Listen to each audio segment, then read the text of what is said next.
ایک شخص کا ایک بیٹا تھا، روز رات کو دیر سے آتا اور جب بھی اس سے باپ پوچھتا کہ بیٹا کہاں تھے تو جھٹ سے کہتا کہ دوست کے ساتھ تھا۔ ایک دن بیٹا جب بہت زیادہ دیر سے آیا تو باپ نے کہا، بیٹا آج ہم آپ کے دوست سے ملنا چاہتے ہیں۔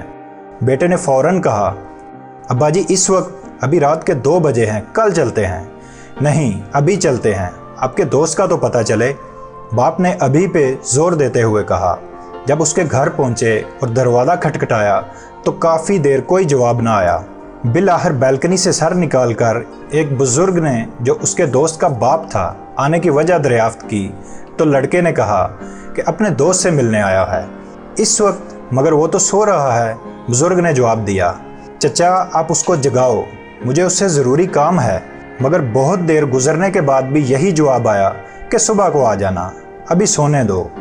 اب تو عزت کا معاملہ تھا، اس نے ایمرجنسی اور اہم کام کا حوالہ دیا، مگر آنا تو درکنار، دیکھنا اور جھانکنا بھی گوارا نہ کیا۔ باپ نے بیٹے سے کہا، چلو اب میرے ایک دوست کے پاس چلتے ہیں جس کا نام خیردین ہے۔